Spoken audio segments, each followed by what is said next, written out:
Hey everybody, Shane here with daily-astrocat.com, and today I got a little special presentation for you. I've got Mercury, and we have some really interesting things that are happening astrologically. And today, being Sunday, we're talking about the week, the entire week of this week, but we're not going to talk about the week in a way that we're going to discuss the week. We're going to actually discuss one event, or actually two events that are actually closer to one event, and that is Mercury and Jupiter. Now, Mercury is going to be entering the sign of Cancer later on today, but before he does that, Mercury will actually be conjunct with Jupiter. It's only about a 2-hour difference.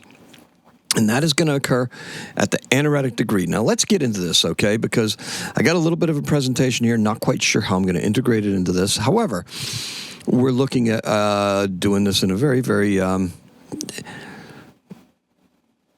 good fashion, right? Yeah, I think that's a good word for it. I don't know what the hell to call it. I'm trying to find a better way to present these things, and I've not really been happy with them, which is why I haven't really been doing them, because I haven't found a good process for it. I thought I had one, but it turned out that I didn't really like it, so it may take just a little bit more work, but it's okay. You're worth it, right? So we got Mercury conjunct Jupiter first. Now, this is a week that's going to feature some big changes. They're both both Mercury and Jupiter are major contributors to this shift. In this video, I'm going to discuss the anaretic degree of Gemini, Mercury and Jupiter at that degree point, and how we've been seeing this unfold. You can imagine, right? It's been messy. Sunday news programs are full of it. Demonstrations, all that stuff, right? Now, we don't pay too much attention to that here, but you do know what's going on because you are a denizen of this planet. Particularly if you're a citizen of the United States, you're going to be like, WTF, right? Now, we're also going to discuss Mercury in Cancer and what this means for all of us who don't have that native Mercury placement. Spoiler alert, things are going to quiet down, right?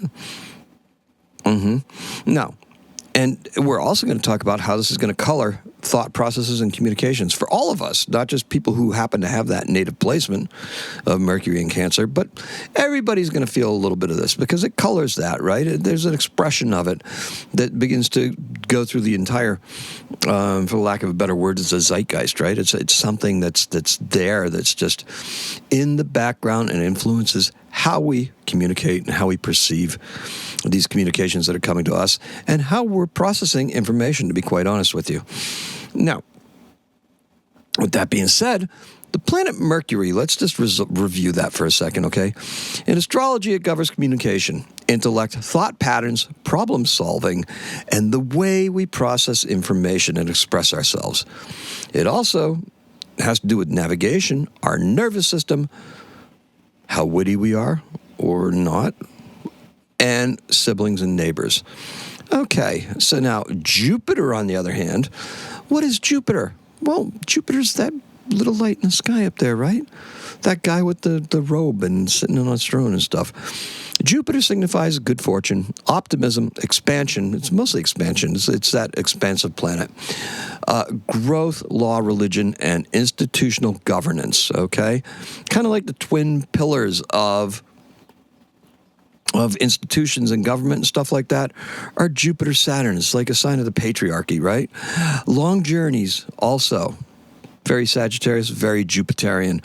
Higher education, prosperity, and generosity to some extent.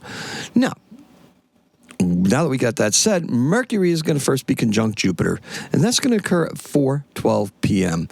Now, this is kind of interesting because I have a chart here, and the chart's going to show Jupiter and Mercury. Now, I got a clock face on there, set for my time on the East Coast of the United States. You don't have to really pay attention to that, because that's not really germane to what we're doing. Now, however, you will notice that Jupiter and Mercury are square both Saturn and Neptune. This is an important point. It's going to become even more important as we get close to the solstice, but this is a challenge point. This is something that's challenging us. This is challenging us to look at the way that art is going, look at the way that we're limiting, we could be limiting passion and artistic exploration, everything like that. Jupiter in Gemini and Cancer is going to be very, very interesting from this particular vantage point. And by the time the solstice rolls around, that's still going to be in this position. Mercury will have moved on from this. By the time the solstice rolls around, Jupiter will have not. And that is very important.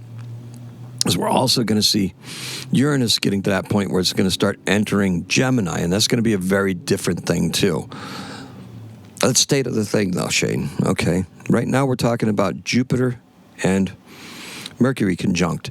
And as you can see, that's going to occur at 29 degrees of Gemini, the anaretic degree point. That's called a crisis point.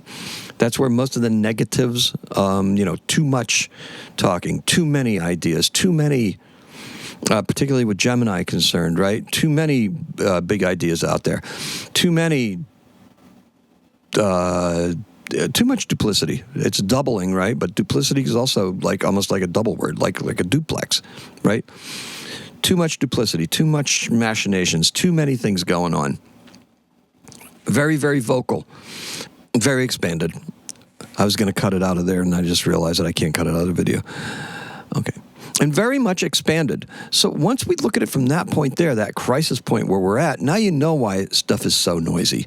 Now you know why it's so overinflated, right? And things are getting blown out of proportion. The communication, that word, that news event, right? Gemini.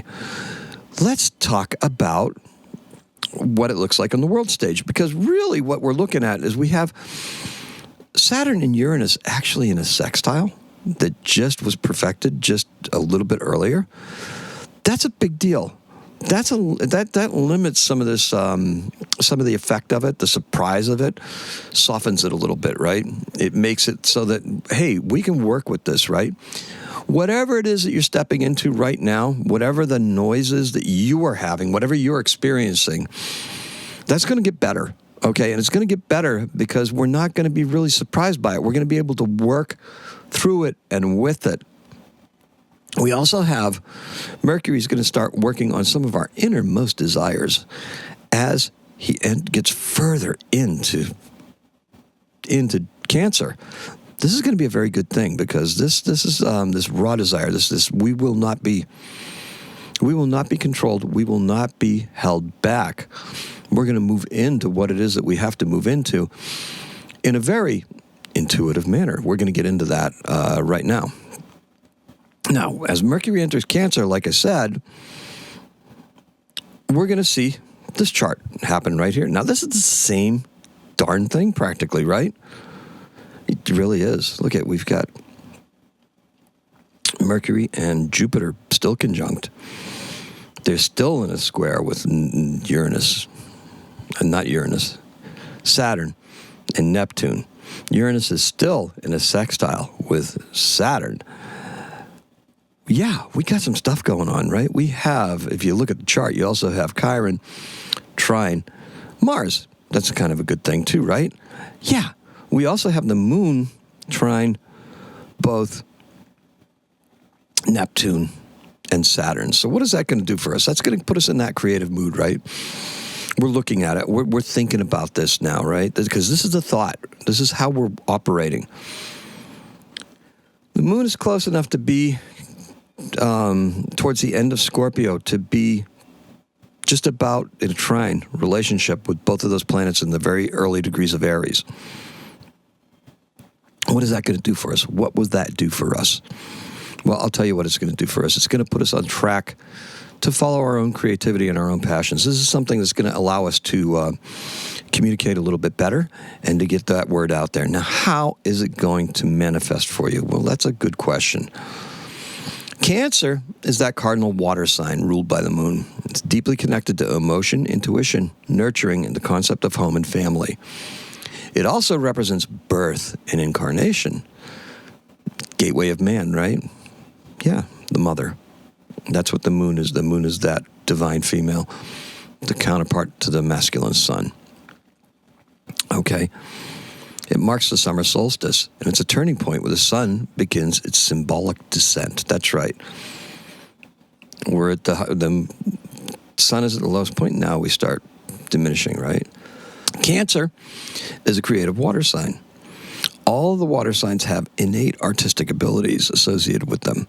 As the cardinal water sign, Cancer has an initiatory influence. More likely to go ahead, more likely to move it, right? More likely to do it. It's a time when new memories are made. Nostalgia runs deep, and it's a very strong emotional period, right? When we get Mercury in Cancer, here we go. Almost reminiscent of last February, right? When Mercury was in Pisces. Only Mercury in Pisces is more like, what was I saying? You know what it was, right? Yeah, you got me. That's more that absent-minded professor. Mercury in Cancer is a blending of that intellect and emotion.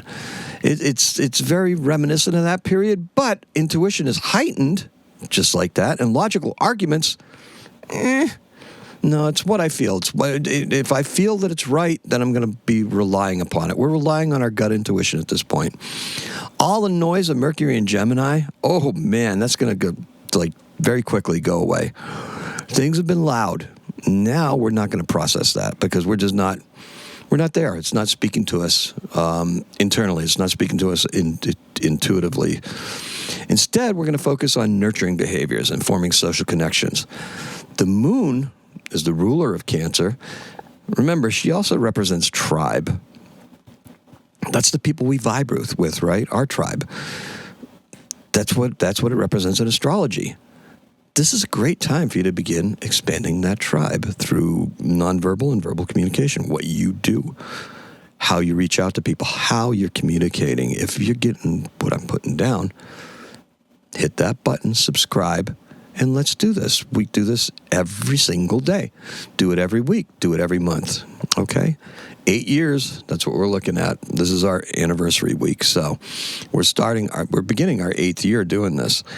Now, the mind becomes deeply influenced by emotions, and the information that we're going to get is going to be processed through this filter, through this emotional filter, right? It's not about, did you hear? No, that makes me sick. Yep, that's something that I'm repulsed by. That's something that I vibe with. That's something that I love. That's how we're going to be responding to these news things. This is how we're going to be responding to outside stimuli, outside of ourselves, right? Keep within that tribe. And we're going to be talking about wonderful things in astrology. We're going to be talking about where we're headed together as a species and as a planet. That's a nice conversation you want to have. Look, the connection that the water signs have with our subconscious, it enhances these latent abilities and our ability to vibe and get together and talk about these things. And it's going to be especially true in this period because even if you don't know you have them, you get it, right? It expresses itself through how we perceive that knowledge. We don't have to be born with Mercury in Cancer or Mercury in Pisces or Mercury in Scorpio to be able to tap into some of these things and utilize them to our advantage, and not just to our advantage.